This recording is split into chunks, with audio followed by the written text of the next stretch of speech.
مرشد ویسٹ بنگال میں ایک حویلی ہے، اس کا نام ہے نمک حرام کی دیوڑی۔ نام سن کے آپ کو ایسے لگا ہوگا کہ میں آپ کو ایک ڈارک فینٹیسی ناول، ایک ٹیل آف کاسمک ریٹریبیوشن سنانے لگا ہوں۔ حقیقت یہ ہے کہ یہ کہانی ہندوستان کے ایک سیاہ باب کی کہانی ہے، ایک سیاہ چیپٹر ہندوستان کی تاریخ کا۔ سراج الدولہ آف بنگال اور میر جعفر کی کہانی ہے۔ جو میر جعفر کا نام ہے اس سنانومس ہے ٹریچری کے ساتھ، آج بھی انسلٹ کے طور پہ اس نام کو استعمال کیا جاتا ہے، مگر یہ جو ان کی کہانی ہے الٹیمیٹلی یہ پولیٹکس اور ہنگر فار پاور کی کہانی نہیں ہے۔ یہ کہانی ایسے دو طاقتور پیسے والے خاندانوں کی کہانی ہے جو ایک قرض کے اندر، ایک بددعا کے اندر ایک دوسرے کے ساتھ شاید ہمیشہ جڑے رہیں گے۔ اس کہانی کو انکور کرتے ہیں، یہ پتہ لگانے کی کوشش کرتے ہیں کہ ایونچولی میر جعفر کے خوابوں کا ہوا کیا، جو اس نے انگریزوں کے ساتھ پیک کیا تھا، جو اس نے غداری کی تھی سراج الدولہ کے ساتھ، ایونچولی اس کا ہوا کیا، اور سراج الدولہ کی جو رائل بلڈ لائن تھی آج وہ کہاں تاریخ میں کہاں گم ہو کے رہ گئی۔ میرا نام عمران ہے اور میری سوچ میں خوش آمدید۔ کہانی ہماری 1757 میں سٹارٹ ہوتی ہے بنگال سے۔ Incredibly rich province of India, legendary wealth تھی اس پروونس کی، اور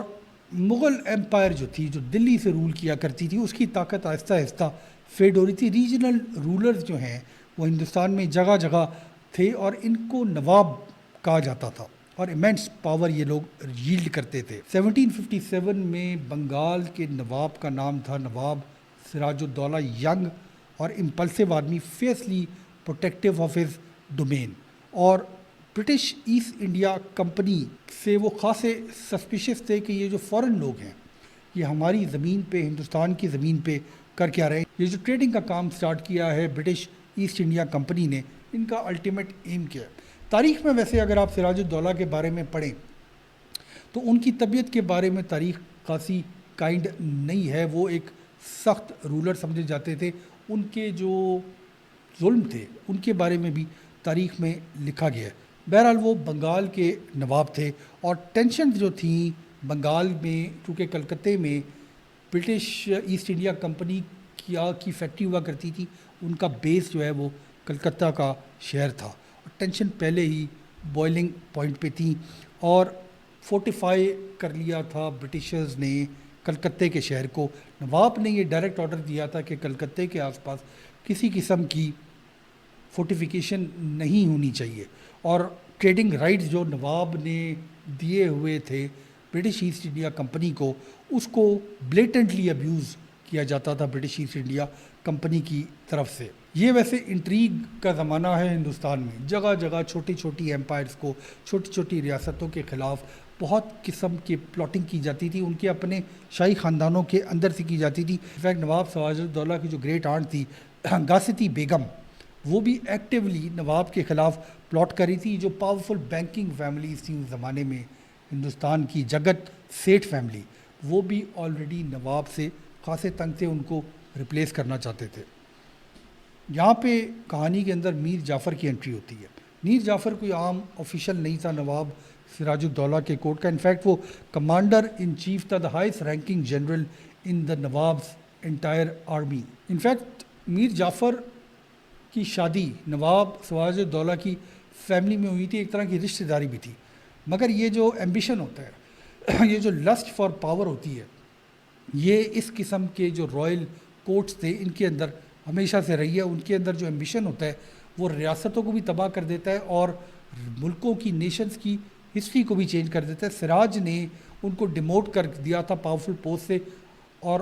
تھوڑی سی ان کی پرائیڈ، جو میر جعفر کی پرائیڈ ہے، وہ ہرٹ ہو گئی تھی، اور میر جعفر ظاہر ہے کہ وہ بادشاہ نواب بننا چاہتا تھا بنگال کا۔ اسی اثناء میں مشہور زمانہ رابرٹ کلائیو کی انٹری ہوتی ہے۔ کلائیو آف بنگال اس آدمی کو کہا جاتا ہے۔ سراج الدولہ کا commander in chief Mir Jafar plotting شروع کر دیتا ہے رابرٹ کلائیو کے ساتھ کہ سراج الدولہ کی حکومت کو کیسے ختم کیا جائے۔ اسٹیج اب سیٹ ہے، اور جو موسٹ انفیمس مومنٹ ہے انڈین ہسٹری کا، وہ مومنٹ جہاں سے ہندوستان کی تقدیر چینج ہوگی اور انگریزوں کے ہاتھ میں طاقت آ گئی، بیٹل آف پلیسی، جون 23، 1757۔ سراج الدولہ کی میسو آرمی، 50,000 سولجرز، اور سراج کے سامنے جو آرمی ہے برٹش ایسٹ انڈیا کمپنی کی 3,000 لوگ، صرف 3,000 رابرٹ کلائیو کے نیچے سراج الدولہ کے 50,000 لوگوں کا مقابلہ کرنے پلاسی کے میدان پہ آتے ہیں۔ آن پیپر ایسے لگتا ہے کہ سراج تباہ و برباد کر دے گا، یہ ایک مومنٹ آنے لگا ہے جب انگریزوں کا خاتمہ ہو جائے گا ہندوستان کی سوئل سے، مگر یہاں پہ نمک حرام اپنی نمک حرامی دکھاتا ہے۔ میر جعفر کے نیچے ایک واسٹ پورشن ہوتا ہے سراج الدولہ کی آرمی کا، اور وہ جنگ کا حصہ بننے سے انکار کر دیتا ہے۔ یہ جب ٹریچری کا سراج الدولہ کو اندازہ ہوتا ہے، یہ جو ہارفائنگ ٹروتھ ہے کہ اس کے ساتھ غداری ہو گئی ہے، تو وہ موقع سے بھاگ جاتا ہے، بیٹل فیلڈ سے بھاگ جاتا ہے۔ Battle is lost and India is also lost to the British Empire کا جنم ہو جاتا ہے اس دن، اور ایسٹ انڈیا کمپنی ایک جو انڈیا کا سب سے پیسے والا ویلتھیسٹ پروونس ہے اس پہ قبضہ کر لیتی ہے، طاقت کے ساتھ نہیں بلکہ ہندوستان کے لوگوں کو ایک دوسرے کے ساتھ غداری کرنے سے وہ ہندوستان کے سب سے طاقتور، سب سے پیسے والے پروونس کے اوپر قبضہ کر لیتی ہے۔ اپنا ملک، اپنی مٹی، اپنی زمین، اپنا رولر، اپنے نواب کی غداری کا جو انعام ہے وہ کیا ملتا ہے؟ میر جعفر کو پرائز مل جاتا ہے اور سراج الدولہ کو کیپچر کر دیا جاتا ہے، قتل کر دیا جاتا ہے، مگر اس کے بعد رابرٹ کلائیو جو اس وقت تک ایسٹ انڈیا کمپنی کا ایک طاقتور ترین مورا بن کے سامنے آتا ہے، اس کو میر جعفر کو نیا نواب بنا دیا جاتا ہے بنگال کا، مگر ایک ہالو کراؤن، ایک ایسا تاج جو خون، قتل اور ٹریچری کے اوپر بیس تھا، اس کو میر جعفر کے سر پہ پہنا دیا جاتا ہے۔ ایک پپٹ، انگریزوں کے ہاتھ کے اندر ایک پپٹ، ایک فگر ہیڈ جو ایسٹ انڈیا کمپنی کے حکم کے اوپر چلتا ہے۔ وہ جو اصل پاور ہے، جو اصل طاقت اس وقت تک ہوتی ہے بنگال میں، وہ اب ایکچولی ایسٹ انڈیا کمپنی کی ہوتی ہے، مگر جو قیمت ادا کرتا ہے بنگال اس ٹریچری کی، میر جعفر امیجیٹلی ان امیجنیبل پیسہ دینے پہ اس کو مجبور کیا جاتا ہے برٹش فورسز کو۔ 17 ملین روپیز، 1,70,00,000 روپے، ایک فارچون اس زمانے میں بھی اور شاید آج کے زمانے میں بھی، وہ کمپنی کو ڈائریکٹلی دیے جاتے ہیں بنگال کے کوفر سے، اور رابرٹ کلائیو کو پرسنلی بھی دیے جاتے ہیں میر جعفر کی طرف سے۔ بنگال کی جو دولت ہوتی ہے اس کو ڈرین کر دیا جاتا ہے۔ میر جعفر ایک نام کا بادشاہ، ایک نام کا نواب ہوتا ہے، کوئی پاور اس کے پاس نہیں ہوتی سوائے اس کے کہ وہ ایک تخت کے اوپر بیٹھا ہوتا ہے اور کوئی گورننس کا اس کو آئیڈیا ہوتا ہے، انفیکٹ گورننس اس کے پاس ہی نہیں ہوتی، اور ٹائم نہیں لگتا اس طرح کی حرکتوں کے اندر کہ جب اینڈلیس فائنینشیل ڈیمانڈ جو برٹش کی طرف سے کی جاتی ہیں وہ امپاسبل ہو جاتی ہیں میر جعفر کے لیے۔ ایونچولی ہوتا وہی ہے جو ایسے معاملات میں تاریخ ہمیں بتاتی ہے کہ بنگال بینکرپٹ ہو جاتا ہے، اس کے اپنے جو سولجرز ہیں ان کو دینے کے لیے پیسے نہیں بچتے، اور 1760 میں یعنی بیٹل آف پلاسی کے 3 سال بعد ہی برٹش ایسٹ انڈیا کمپنی کو سمجھ آ جاتا ہے کہ میر جعفر ایک فارغ آدمی ہے، انکمپیٹنٹ آدمی ہے، یوزلیس آدمی ہے، انسیریمونیس ہیڈ ہے اس بنگال کے پروونس کا۔ اور کچھ ہی عرصے کے بعد میر قاسم کو، جو اسی کا نیفیو ہوتا ہے میر جعفر کا، اس کو انسٹال کر دیا جاتا ہے as the Nawab of Bengal. Mir Qasim بھی ایونچولی جو ہے وہ پروو یہ ہوتا ہے کہ وہ بھی ٹو انڈیپینڈنٹ کے برٹش ایسٹ انڈیا کمپنی کے حساب سے، اور اس کو بھی جو ہے وہ ایونچولی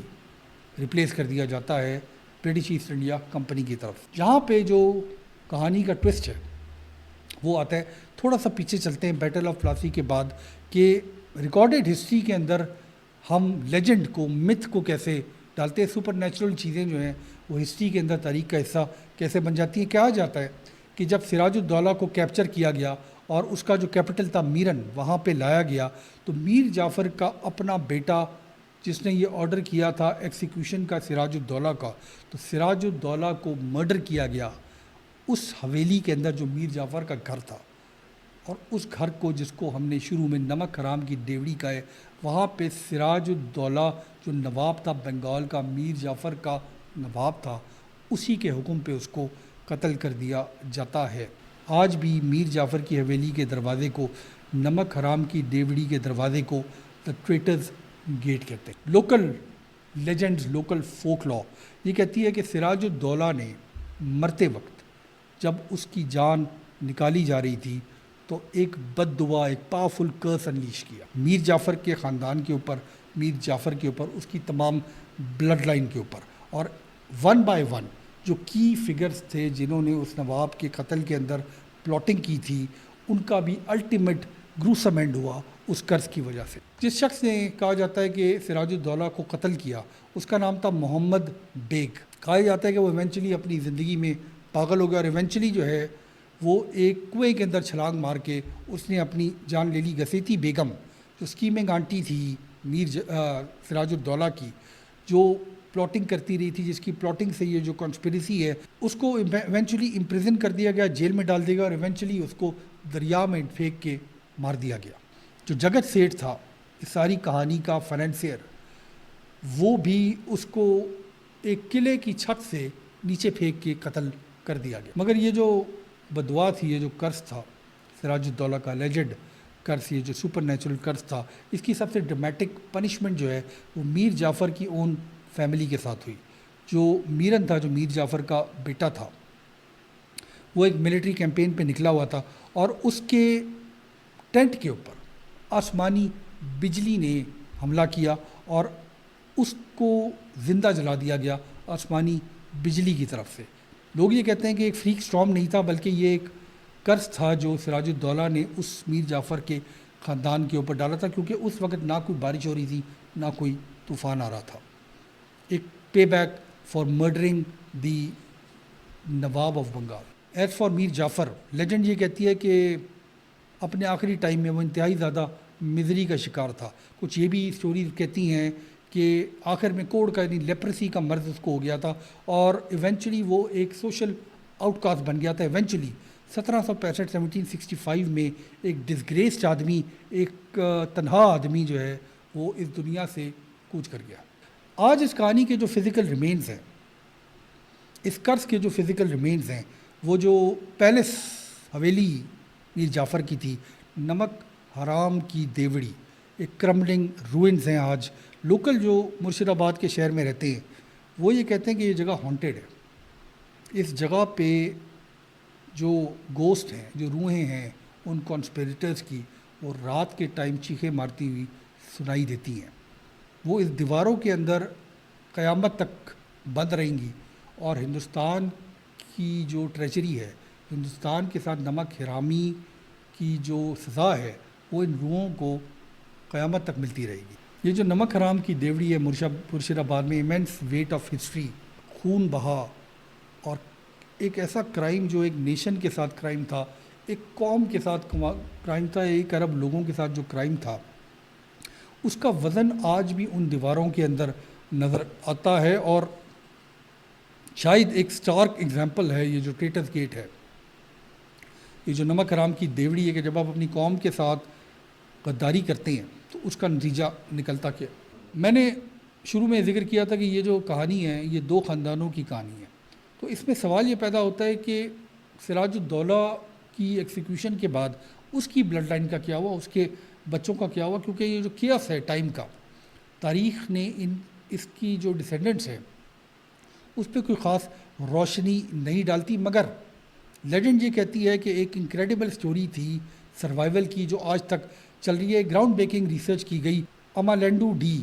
جو ایک ہسٹورین ہے، انہوں نے اس لوکل لیجنڈس کو بہت زیادہ اس کے اوپر ریسرچ کی۔ کہا یہ جاتا ہے، جو انٹرسٹنگ ترین بات ہے، کہ سراج الدولہ کا ایک ینگ بیٹا تھا، اور وہ جنگ کے بعد بھاگا، میر جعفر سے بھاگا، ایسٹ انڈیا کمپنی سے بھاگا۔ ایک لوکل ہندو آفیشل تھے، ان کا نام تھا موہن لال۔ موہن لال نے لیجنڈلی اسمگل کیا اس بچے کو کیپٹل سے باہر، اور اس کو اپنے گھر میں رکھ لیا۔ جب برٹش ایسٹ انڈیا کمپنی اور میر جعفر اس کی سراج الدولہ کے رائل بلڈ لائن کو تلاش کر رہے تھے، کیونکہ وہ کلیمنٹ تھے تھرون کے، تو موہن لال نے اس بچے کو بچایا اس تمام خطرات سے۔ تو اگر یہ لیجنڈ ٹھیک ہے تو کہا یہ جاتا ہے کہ سراج الدولہ کا جو بیٹا تھا اس کو ایک نیا نام دیا گیا، اور وہ نام تھا جگل کشور رائے چودھری، ایک ہندو نام، اور he was raised as a Hindu, اور اس کی جو رائل مسلم آئیڈینٹی تھی وہ اس کی زندگی بچانے کے لیے بیری کر دی گئی۔ یہ جو بچہ تھا یہ ڈائریکٹ میل ڈسینڈنٹ تھا نواب آف بنگال کے تھرون کا، سراج الدولہ کی ڈائنیسٹی سے، مگر جو آفیشیل ریکارڈ تھا اس کے اندر سے اس نام کو ہمیشہ کے لیے غائب کر دیا گیا۔ یہ جو مون لال تھا اس نے اپنی فیملی سے بھی اس بچے کی آئیڈینٹی کو چھپایا، مگر ایونچولی کہا یہ جاتا ہے کہ جگل کشور کی جو فیملی تھی اس کو ایونچولی اس کے نام کا، اس کے خاندان کا پتہ چل گیا، اور وہ ہی was forced to flee again, اور اپنی زندگی کو اس نے باقی زندگی کو کانسٹنٹ موومنٹ کے اندر اور سیکریسی کے اندر گزارا۔ مگر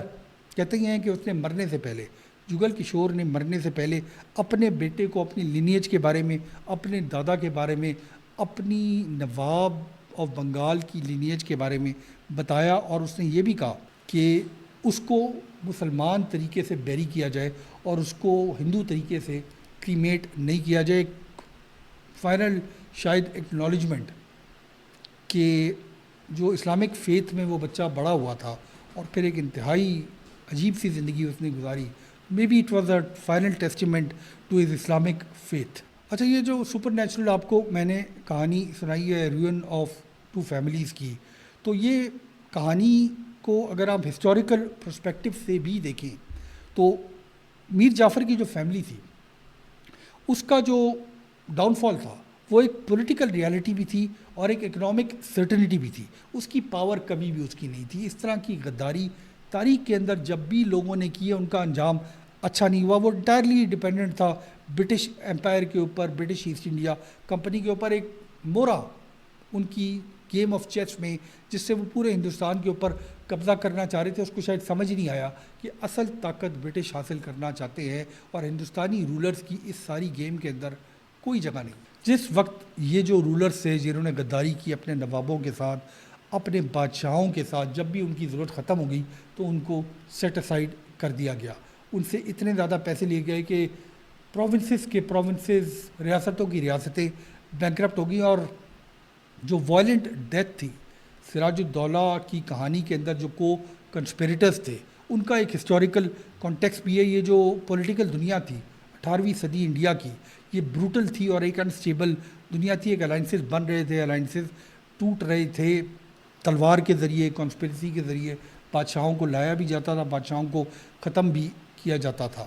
اس میں انفیکٹ سب سے انٹرسٹنگ کہانی جو ہمیں لگتی ہے وہ میرن، جو میر جعفر کا بیٹا تھا جس کو آسمانی بجلی سے جس کا خاتمہ ہوا، یہ بہرحال ایک حیرت انگیز بات ہے جس کا ہسٹوریکل ریکارڈ ہمیں ملتا ہے۔ یہ کہانی کہ سراج الدولہ کے بچوں کے ساتھ ہوا کہ یہ مغل دور میں بھی ہم نے دیکھا کہ جو رائل بلڈ لائن کے بچے ہوتے ہیں ان کو ہنٹ کیا جاتا ہے، ان کو قتل کیا جاتا ہے کیونکہ وہ کلیمنٹ ہوتے ہیں تھرون کے۔ مگر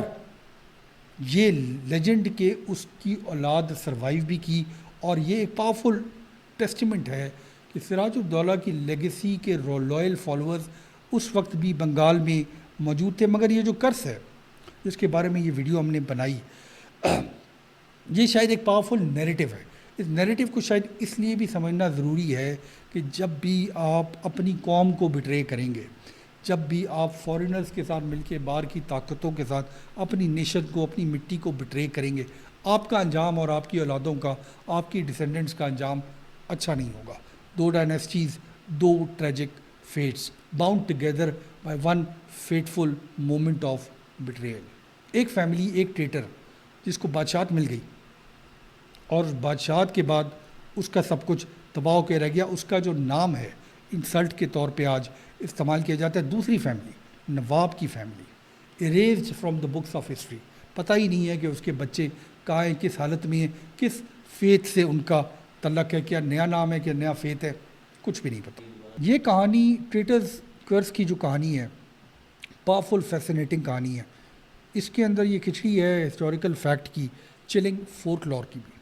اور یہ deep universal human need for justice کی کہانی ہے۔ ایک بلیف کے جو ولنز ہیں تاریخ کے، ان کا خاتمہ بھیانک ہی ہمیشہ ہوتا ہے۔ اس کہانی کو سننے کے بعد آپ کا کیا ورڈکٹ ہے؟ اس کہانی کا جو لیونگ مونیومنٹ ہے وہ نمک حرام کی دیوڑی ہے، مرشد آباد، ویسٹ بنگال، انڈیا میں۔ جب تک یہ دنیا رہے گی، یہ جو نمک حرام کی دیوڑی ہے، جو ٹریٹرز گیٹ ہے، یہ ٹیسٹیمنٹ ہے کہ غداروں کا انجام برا ہی ہوتا ہے۔ جن لوگوں نے اپنی قوم کو بیچ دیا، ملک کو بیچ دیا، اپنی عوام کو بیچ دیا صرف ایک تخت کے لیے، جنہوں نے بٹرے کیا اپنے نواب کو اس کو قتل کیا، اس کی اپنی زندگی جو ہے وہ کس بھیانک حالات کا شکار ہوئی۔ ہم لوگوں کو تاریخ کو پڑھنے سے یہ ضرور سمجھ آتا ہے کہ تاریخ میں اس قسم کے لوگوں کا کیا انجام ہو۔ تاریخ ہمیں سکھاتی بہت کچھ ہے، ایک پرابلم یہ بن گیا ہے کہ ہم تاریخ سے سیکھتے کچھ بھی نہیں ہیں۔ بہت شکریہ۔